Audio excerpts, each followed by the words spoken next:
Good evening, Om Shanti. Welcome to today's talk this evening.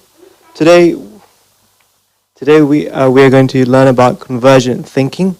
It will be presented by our sister Rekha, who's based at Global Corporation House in London.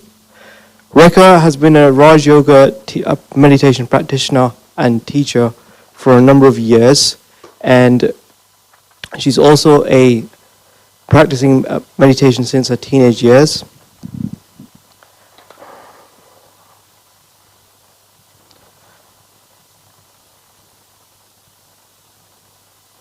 And by profession, she's been an IT engineer, and ever since she's been practicing meditation across the world, she's been providing tools and tips on how to use meditation and positive vibrations in a more practical manner across everyone's life. I'd like to welcome now Sister Rekha to present the talk on convergent thinking. Thank you.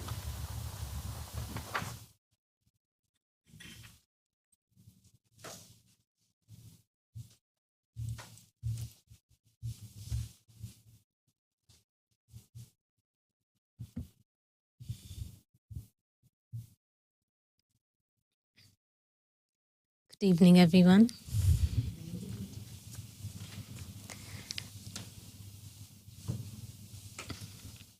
So today's topic is convergent thinking.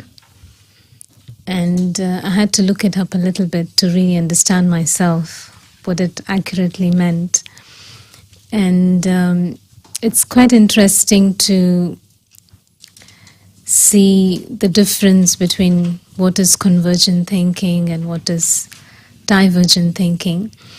And the two techniques are used in various scenarios, I suppose.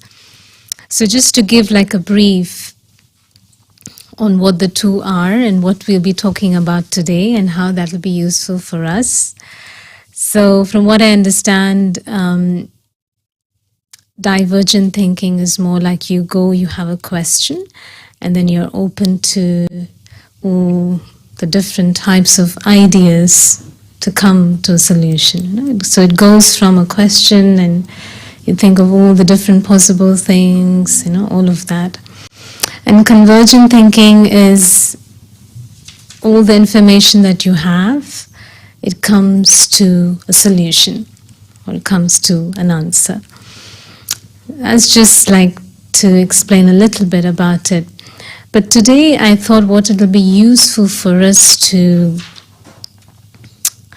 perhaps go into more detail is how we can actually come to being an embodiment of a solution, which means that how quickly I can bring things to a solution.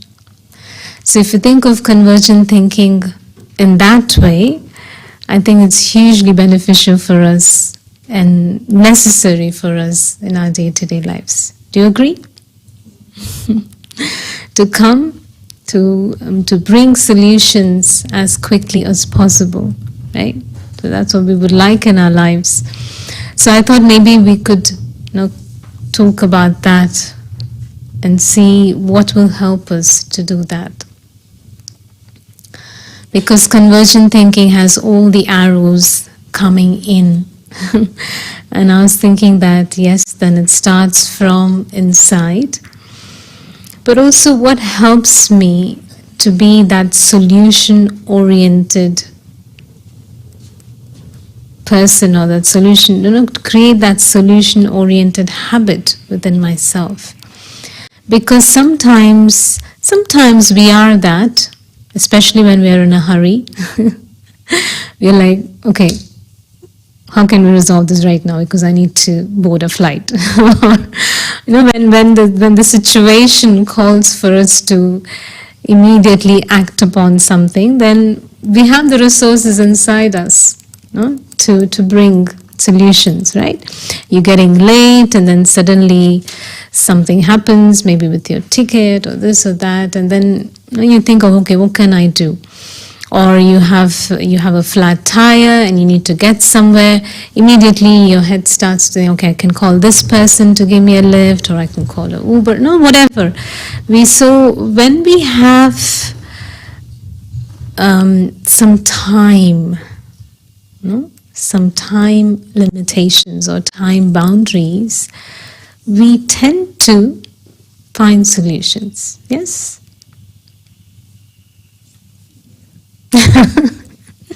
Hopefully.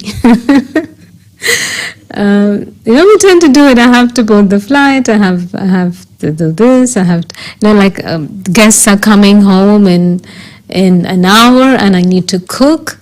So I have solutions. I don't have this particular ingredient in the kitchen. Okay, let me use this instead, right? That's one way, and that's probably very good if I have that sort of a habit. But the thing is, I may be able to look for solutions like that, but do I have some sort of a reaction inside and then come up with a solution? Or I just complain and actually not come up with a solution at all, right? And so for me to really check in those moments as to, am I really able to stop myself and just accept the situation and see what can help? And that is convergent thinking, right? How quickly can I come to a solution? But to add to that, not to have any reactions inside, but because what's going to happen is, even if I do come to a solution at that time, what would happen is, because I'm carrying these other feelings of reactions inside me, I may not, even the solutions happen, but it's not as successful or as I would like it to be, the result. Little things is fine, but when it comes to a little bigger things, then I can see the difference. I can see when I do it peacefully, when I accept it and I do it, or when I have some sort of other feelings and I do it. There's a difference. There is a difference, isn't it? Now we often hear about this, that when I have to do something, if I have to do it anyway, why not do it with a positive frame of mind? Or why not do it because, okay, I'm doing it, do it with love, right? So there's a difference in how I'm thinking inside myself, the intention that I carry behind that.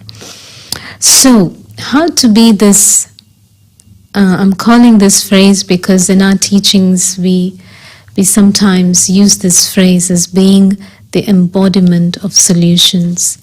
You like the phrase? Embodiment of solutions, which means that I'm always solution oriented. Anything that comes to me in any form, in any color, I'm able to be solution oriented. Yeah. And so, what is it that can bring me to that state where I'm able to be that naturally? What is the inner work that I need to do? What is the practices that will help me to come to that state of being that? So one thing I feel always helps is to, and I've been practicing for quite some time, but also recently, really paying attention to how many thoughts am I creating unnecessarily, because to come to something essential very quickly, I need to have a space that is not cluttered, right? If I need to get to something, I need to find something. If my room is fully cluttered, it's going to take me time, sometimes you don't know where you've put your mobile, right?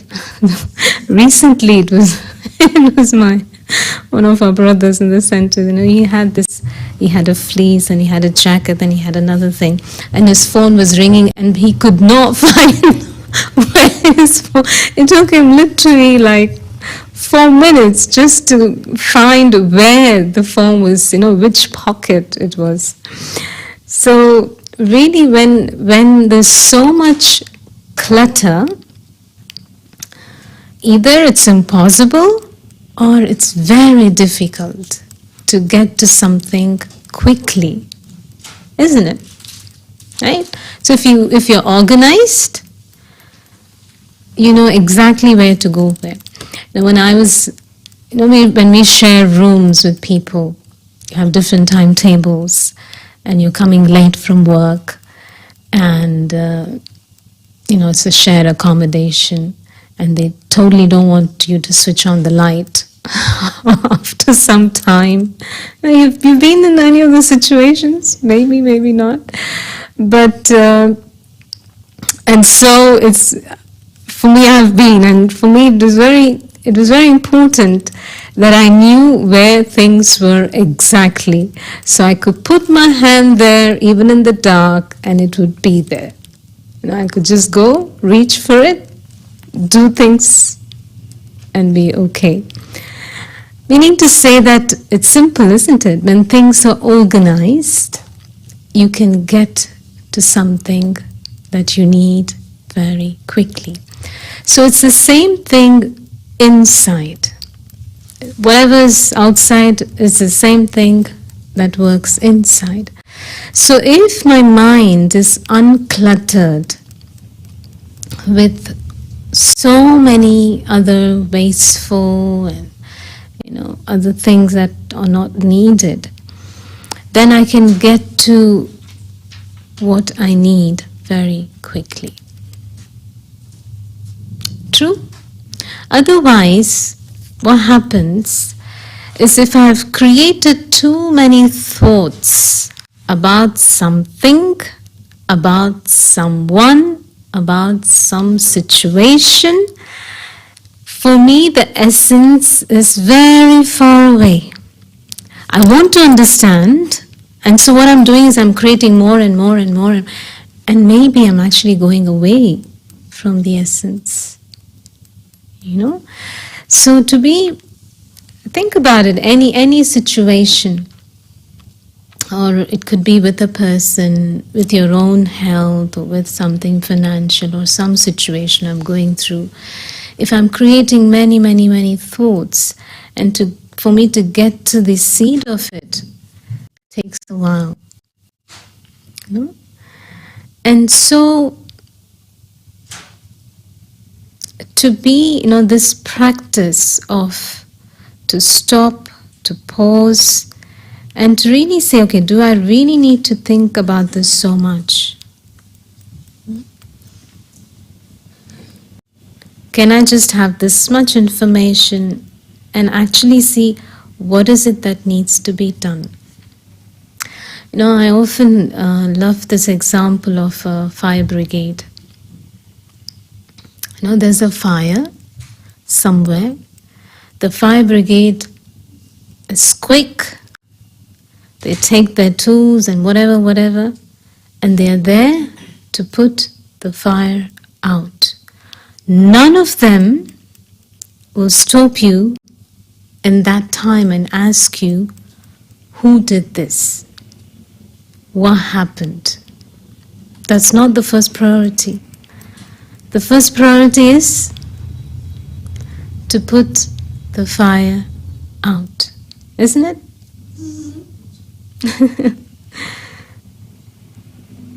Okay, and then you can see for what? So that it does not repeat, or to have some protection. prevention. But at that moment, I'm not going like that, but I'm going like this to finish it. So it's the same thing, whether inside something is going on within me, whether it's between people, in situations. Am I really able to see what needs to be done at this time? I remember long time ago when I just started the spiritual journey in our younger days. We were in the youth group and we were asking our senior elder sisters, we call us daddies, and just asking them, okay, I have this question, I have this, and I really need to understand this. And they would just tell us, a particular one, she would tell us that, you don't need to know that to get to a solution.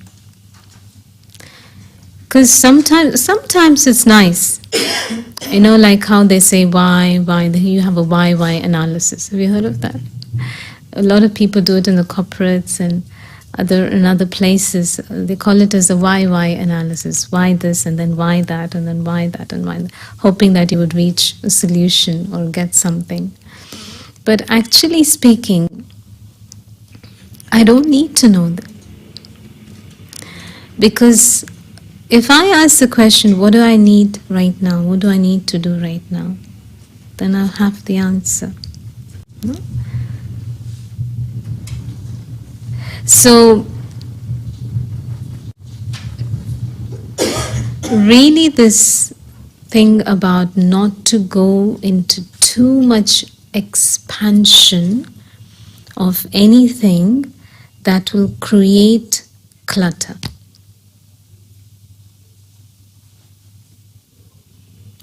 So what's the clutter inside?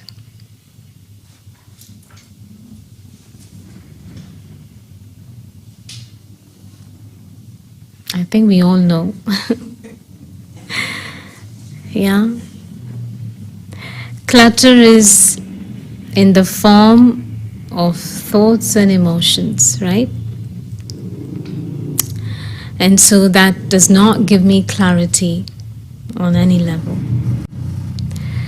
So thinking too many thoughts that, like I'm holding a particular image about somebody or myself to start with. And because of that, I start to create thoughts that this. And definitely the emotions, the feelings. Somebody says something and there's a reaction inside, there's a feeling of hurt sometimes, there's a feeling of ego sometimes, a feeling of unworthiness sometimes, or a feeling of wanting to fight back sometimes. So many different sort of emotions that create clutter. And so when I need clarity, doesn't come. Yeah. And so there's a need to keep cleaning inside. First of all, it's great if I don't put anything in there at all. It's the first thing, if I can manage that. And it is practice, totally practice. I've seen that if I'm paying attention to what is going on inside me, then I am able to stop myself. I don't need to go there. Is that important for me? Do I need to even think about it? So, to keep telling myself, nope, that's not needed. So it's teaching, training. Training not to accumulate clutter in the first place. Not even to accumulate, not even to put it there. Like when somebody gives you something, you say, I think maybe somebody else will benefit from it. Well, thank you so much, but... So not even to take it, right? So that's the first step. But in case I do take it, I need to make sure I keep cleaning it.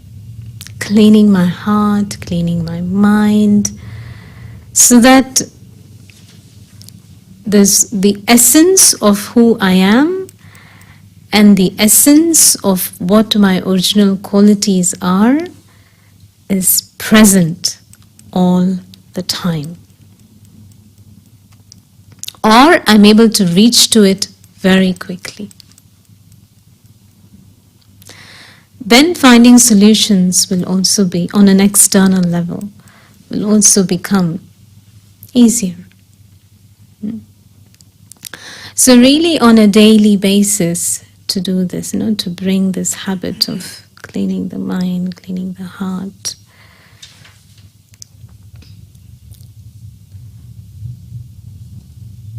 And often what happens is that what gets me away from the essence is sometimes I feel comfort zone. Have you had an experience where you have certain things in your home, you totally don't need them, and they've become part of your furniture? Have you had that experience? It's like that doesn't need to be there at all, totally. But it's like it's part of the wall, it's part of the door. Yeah? I see that very often, like somebody gives me something, I do not have the time to deal with it, and it's there, and it's like it's a decoration of that place. And so that sometimes can be the comfort zone. Like I have even forgotten what it is to be without it. What does it look without those things? How does my room look if I don't have all these things? And it's the same thing inside. It's like I've grown comfortable in the way I think, in the way I respond. That is what has become comfortable to me. But it's not necessarily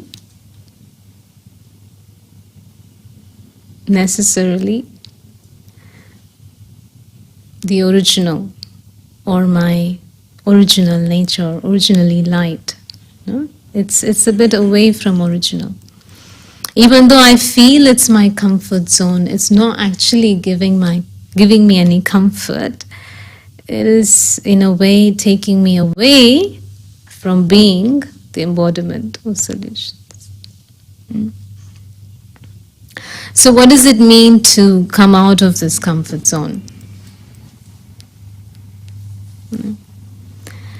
To really, to see, can I respond in a different way? Can I do something different here? Again, I remember today, I'm remembering our youth training sessions, when we were young, in a spiritual journey when I was younger. And so they used to tell us that, to become so comfortable, they say every day you come to class, sit in a different seat. That much to have a different experience. Otherwise, it's like it becomes such a habit. Because every day you go to class, you go sit there, you sat there, and then what? Your just mind wanders, or it becomes so like ordinary. You no longer are actually, experiencing something from it. And so you can get into comfort zone very quickly if you're not careful. Yeah. And so to do things differently, to think differently, to respond differently, especially those times when I feel that you know, like when with people or with situations, how can I respond differently?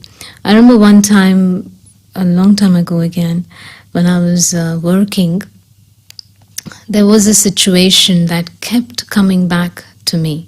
You know, like whatever I did, I know I went and told the people responsible for it, and all of that, but somehow the situation would not go away. It kept coming in different ways, even though I tried to do on an external level, tell people, tell this, tell that, but it kept happening.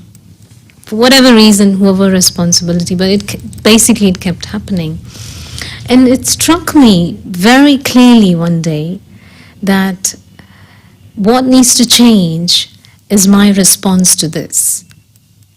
It was like a flash of light inside, because I could recognize the situation was happening, and on an external level I tried to do all the things that a person would do and needed to do to change it, and maybe it would have in another situation, but somehow this time it wasn't working. And it was just a flash of light. I got it, that what needs to change is my response. And that's what happened. So from inside, I stopped reacting to that particular, whenever that situation, or even as soon as I had that realization, I just stopped. And then the situation changed. But also, I also knew that even if it did happen again, it wouldn't affect me as much. See? So this thing about coming out of my comfort zone and to be able to respond differently.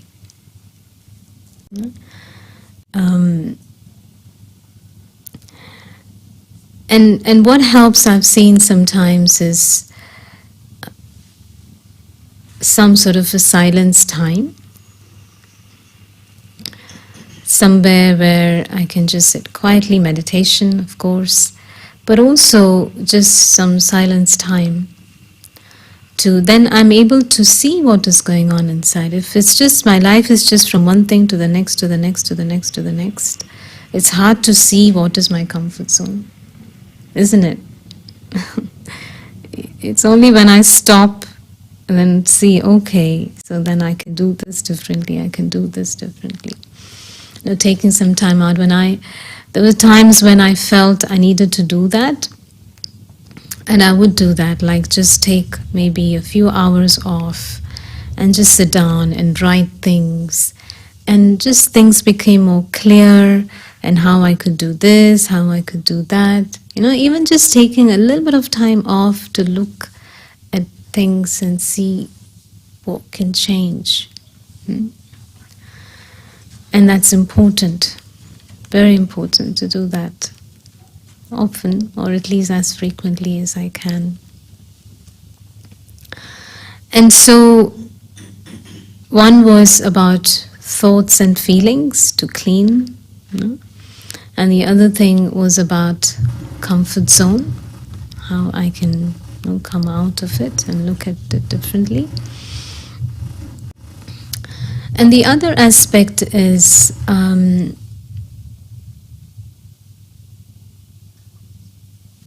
the power of the two things, actually.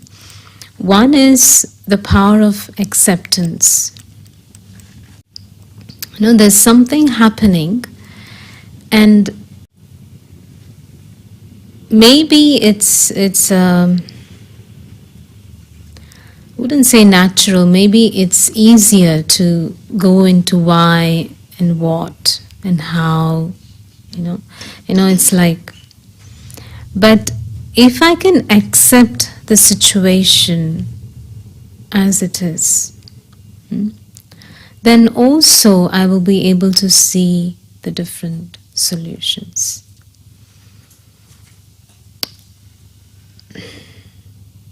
And for this, I was remembering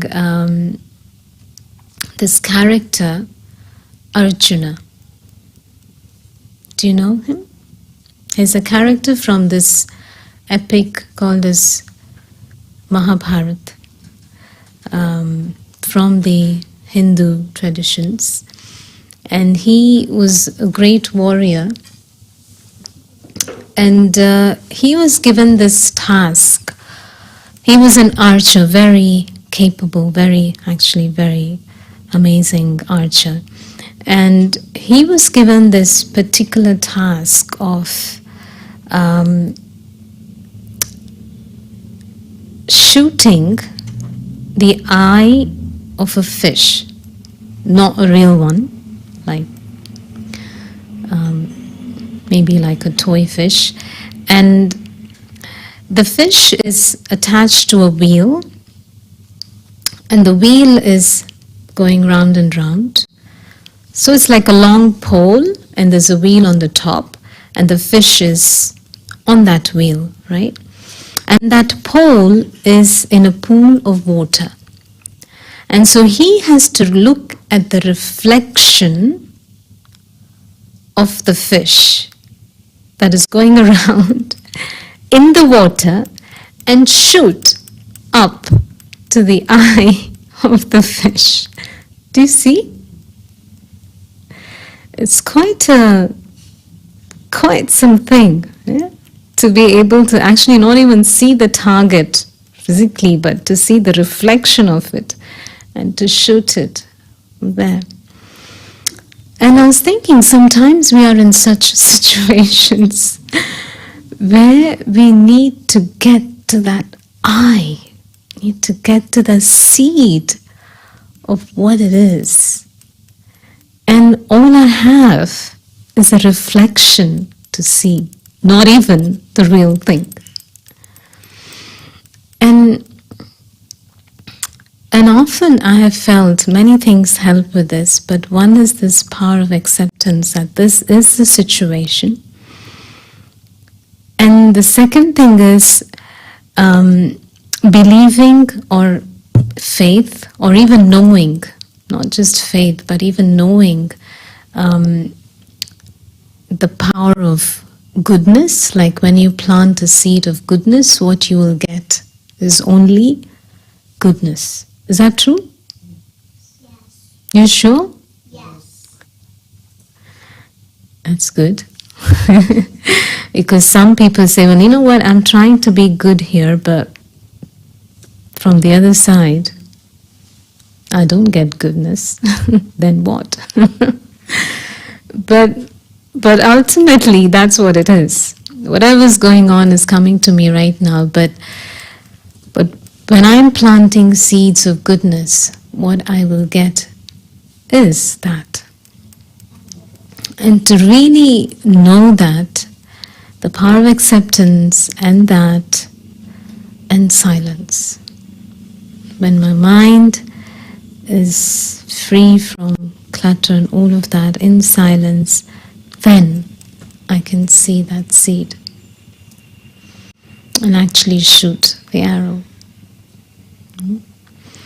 And so many things like this, but I think it requires a daily practice, a daily checking in, a daily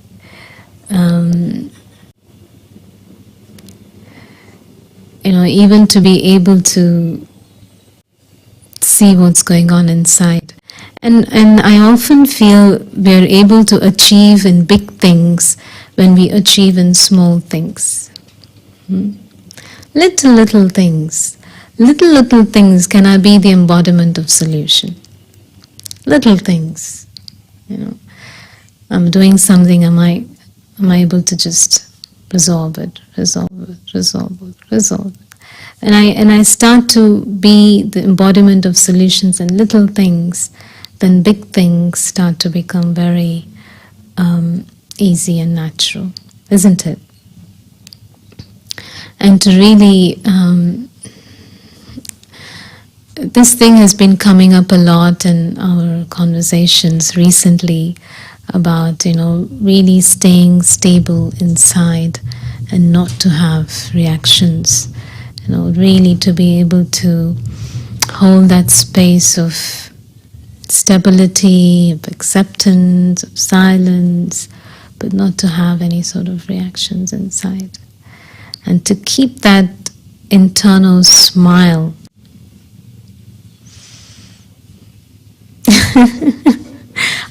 I personally feel the first step to being an embodiment of solution is to smile inside. And the first thing to do. I remember in our headquarters, again many years ago, there was this brother who was boiling this big pot of milk, and I was very young at that time, and I was just watching and doing things, and the milk was boiling over, and he said to me, to turn it down so it goes down, and I just did.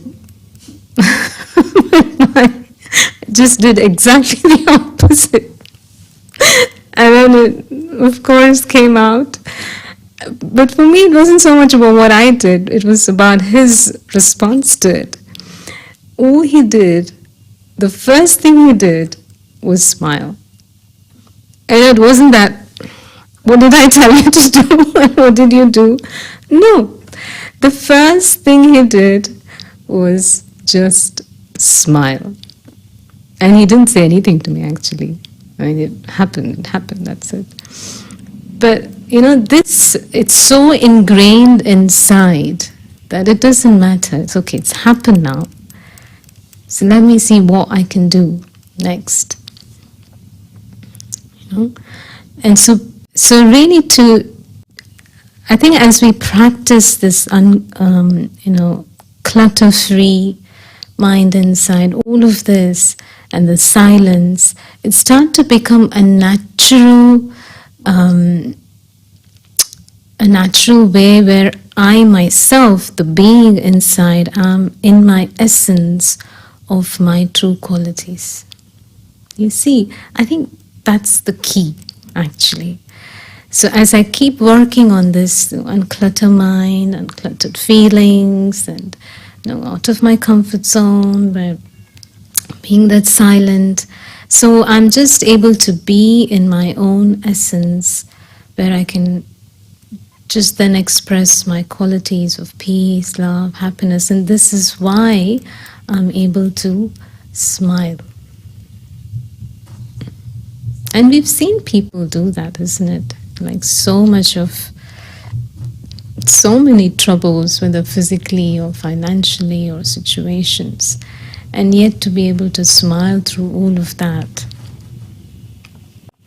So I think it's really taking that time.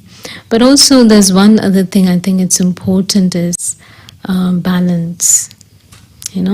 Sometimes we can have all the good intentions, but if I'm out of balance in anything, taking care of the self or how much, the physically or mentally or emotionally, if I'm not giving the time, all of that, if somewhere something is out of balance, then to be, even with all my good intentions, there would be clutter of some sort. So it's very important to do the right things at the right time. This is also part of organizing, isn't it? Where I can keep things balanced, what is needed, what is most needed at this point in time. What is it that I need to do? Yeah. So there's a few things, but also I feel when some things happen, often things, just to ask this one question inside. One is to smile, one is to accept, but just to ask, what is it that I need to do now? I need to do now. Really has helped me a lot at that time. What is it that I need to do now? So it actually takes me away from why, what, how, this person, that person, the other, and it straight brings to the action. What is it I need to do right now? So just asking that question to myself. So yeah, I think of course in practice of meditation, this is something that we practice daily, being in that essence of just the spiritual consciousness, not having any, not even any of the physical identity, just very simply the being within. And because of that, I'm able to then be peaceful, loving, and happy, and all of that inside. And that focus also creates a habit of being focused on the outside, not just that bit. So I'll stop there, and if you have any questions, you can do some of that, and then we can have some meditation.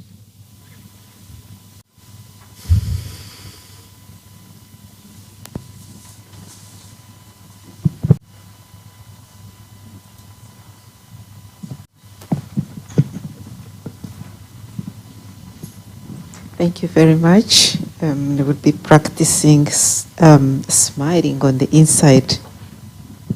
What I wanted to ask you is there a moment where divergent thinking is necessary or essential? I was thinking of that myself as I was understanding the difference between the two.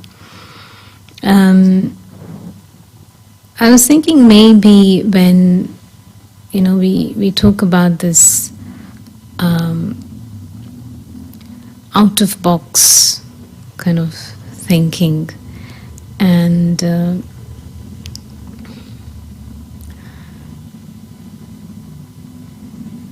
we ask a question and without any sort of limitations,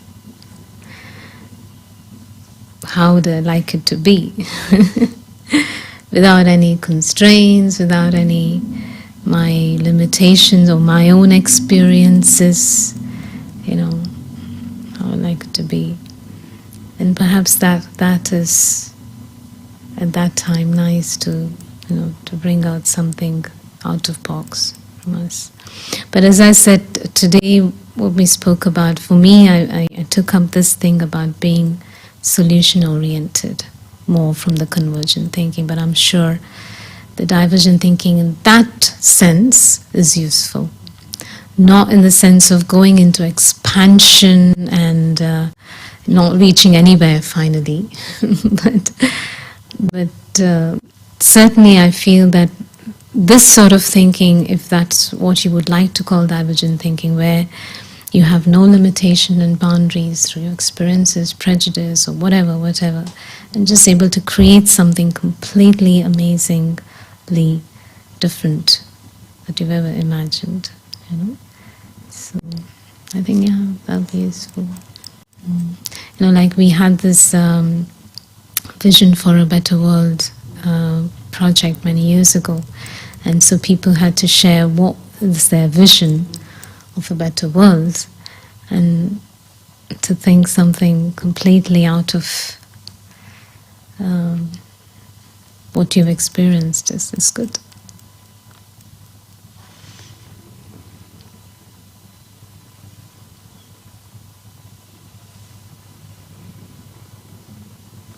Anything else you would like to ask?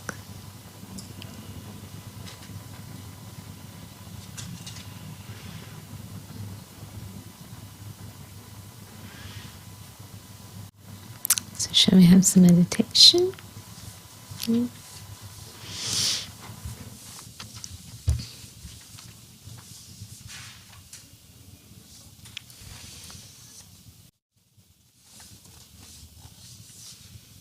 So this guided meditation, I'll just share a few thoughts of mine.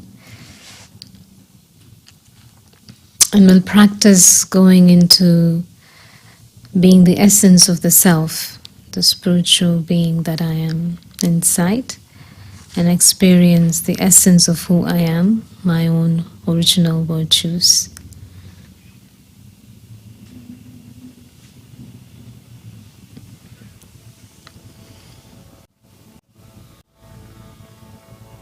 So sit quietly, quiet inside and quiet outside.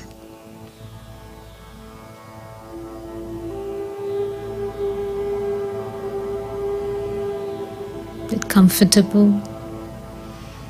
I take a few deep breaths.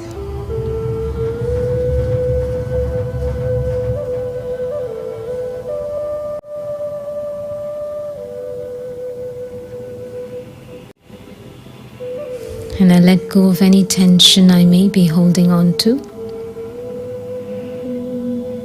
And just feel completely relaxed. My back is straight. I'm comfortable. I'm light and relaxed.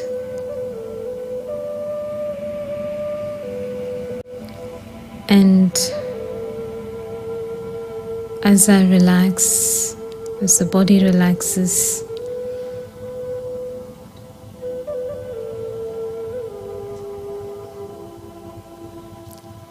I bring my attention to the center of my forehead.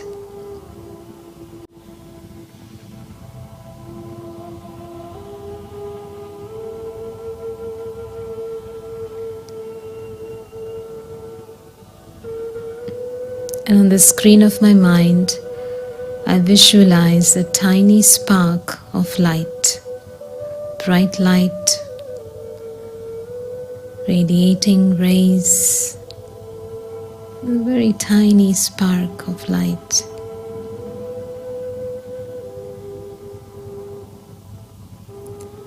And so I gently become aware that this is my true form. I am the form of light. And so I gather all my thoughts from all other directions and totally focus on this form of light that I am. You can imagine, visualize, the mind is totally withdrawing inside from all directions and just focusing on this light that I am.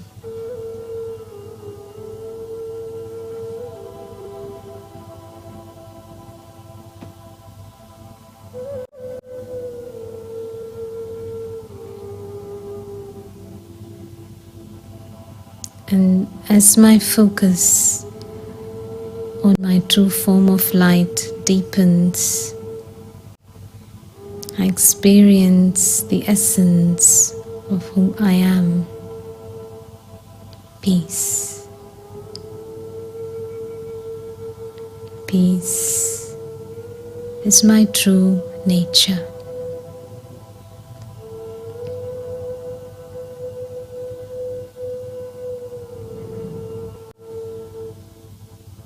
Peace is who I am.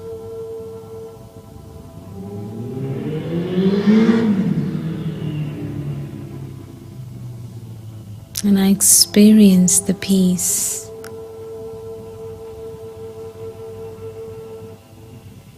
And all other treasures inside me become accessible to me. Love, joy, truth, purity, compassion, kindness, humility, cheerfulness, all of these treasures right inside of me. And this is the essence of who I truly am.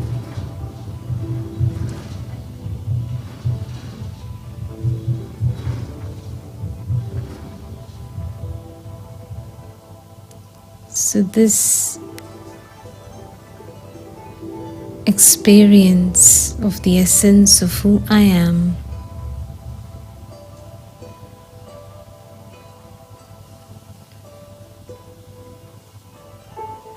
enables me to see everything in a positive light.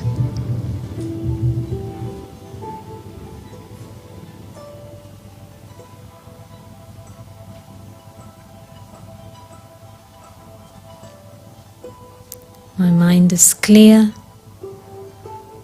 I'm able to come to a solution very quickly.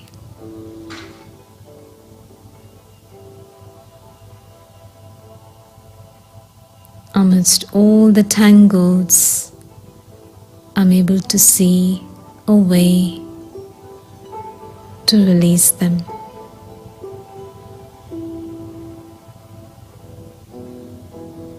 My mind is focused on my true form and my true qualities. And so everything is clear.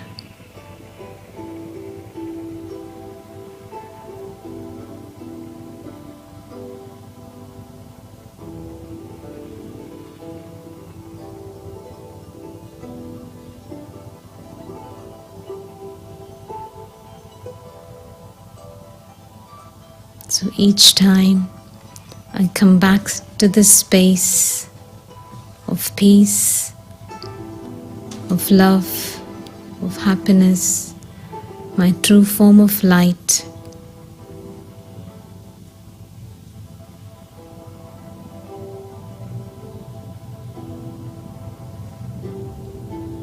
and express that in everything I do.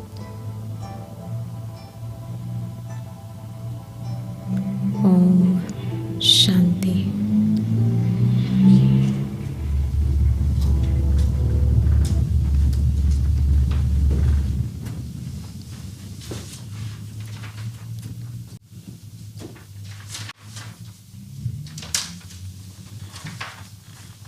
Thank you, Sister Rekha, for this wonderful talk.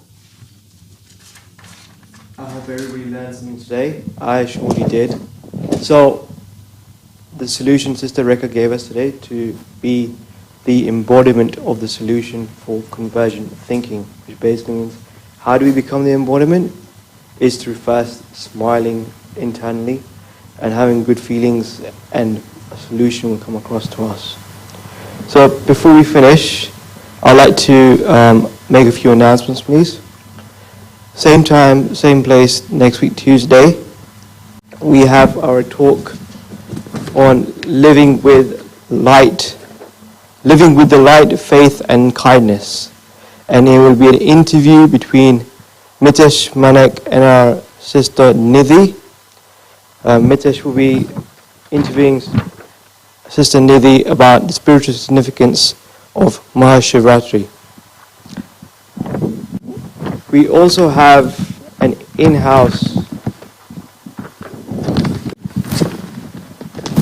workshop this week, Saturday, here in a space between 2 to 4 p.m. and it's on letting go of the past. And also every Monday and Thursdays between 7 to 7:30, we have a guided meditation at the center. It's online and you can also come in person in-house. Now, lastly, we also have this Sunday at Global Corporation House a special event on Mahashivratri. The topic is based on the story of immortality between 3 to 6 p.m. Please do bring along your friends and family to the event. there will be an exhibition and also stage performance regarding Shivaratri. And product of the week, to go with the topic today, is called The Art of Thinking by BK Jayanti. If you wish, you can purchase it from downstairs at the shop. Thank you.